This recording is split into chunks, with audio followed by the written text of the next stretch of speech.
En este video hablaremos de proteínas, fundamentalmente de aminoácidos, y vamos a definir primero qué son las proteínas. Al igual que el resto de nuestras otras biomoléculas, en su estructura química vamos a tener átomos de carbono, hidrógeno, oxígeno y adicionalmente nitrógeno. Vamos a tener también átomos de fósforo y de azufre, y en mucho menor proporción vamos a tener algunos átomos de hierro, de magnesio o de cobre. ¿Cómo son las proteínas? Es importante mencionar y esclarecer que la unidad básica de la proteína es el aminoácido. Tenemos que entender entonces cómo está estructurado un aminoácido para entender a las proteínas. El esquema de aquí es un esquema típico de un aminoácido y vamos a ver las partes que lo componen. Vamos a tener este de acá que es el carbono central, también llamado carbono alfa. Vamos a tener el grupo carboxilo. Ya no sabemos cómo es el grupo carboxilo, un átomo de carbono unido a dos átomos de oxígeno, uno de ellos por un doble enlace, y de este lado nuestro grupo hidroxilo. Ya lo podemos identificar con esta fórmula.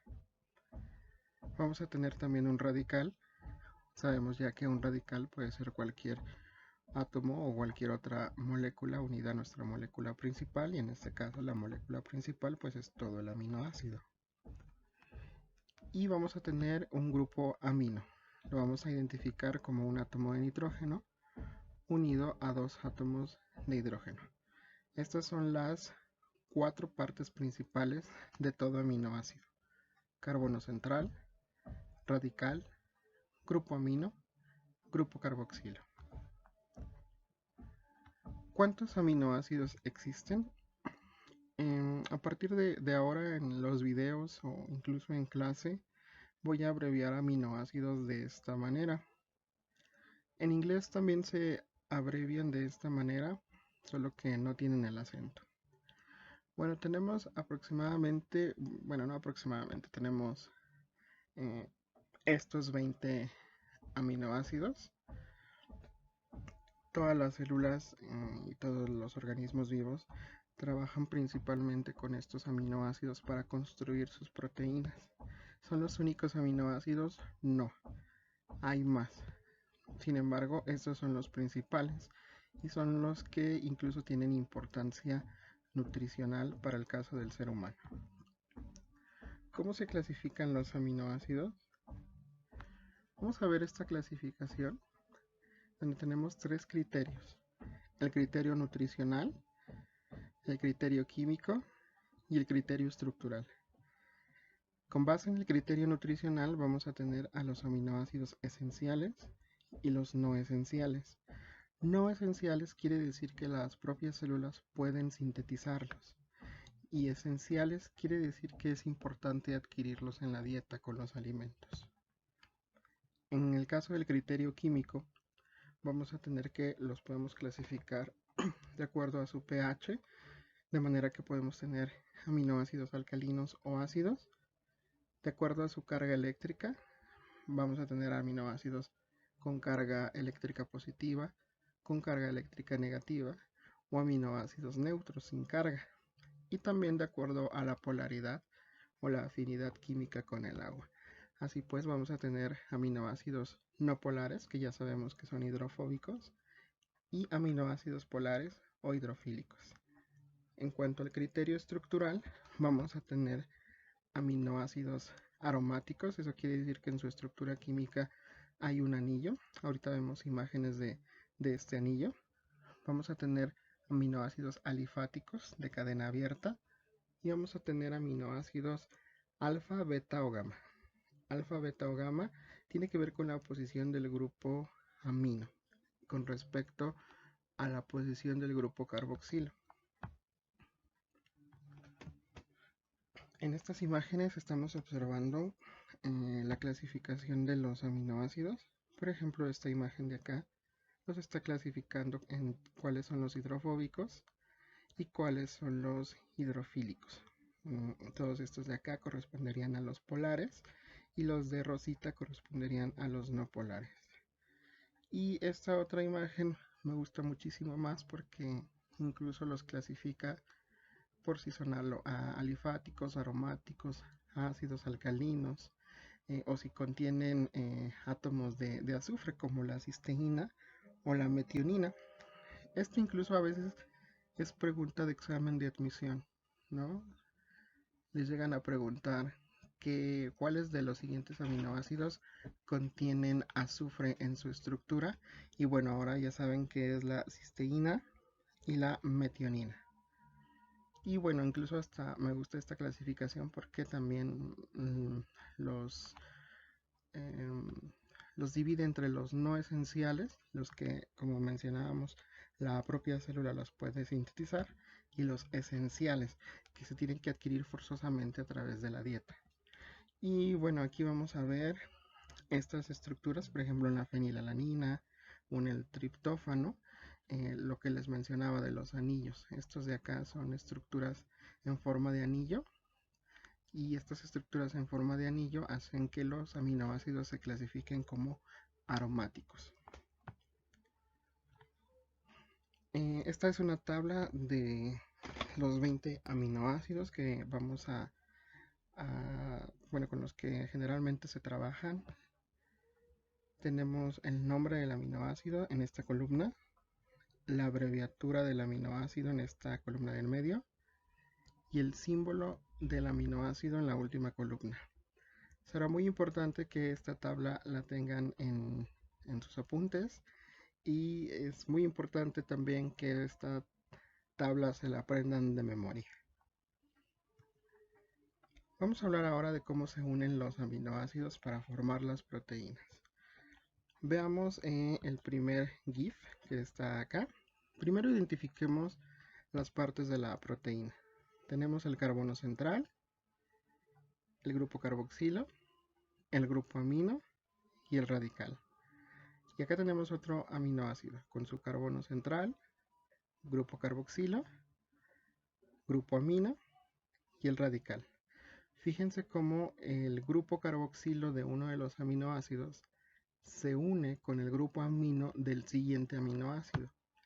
Esta unión o este enlace se llama enlace peptídico y es un enlace de tipo covalente, quiere decir que es un enlace bastante fuerte.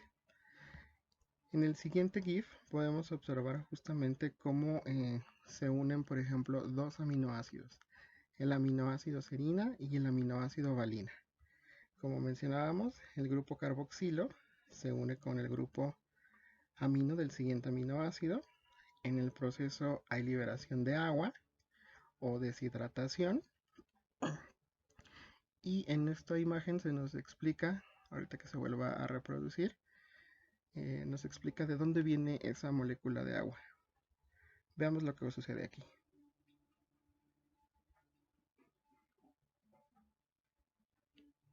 Esta molécula de agua viene de uno de los hidrógenos del grupo amino del otro aminoácido y otro de los hidrógenos del grupo carboxilo del aminoácido, del primer aminoácido.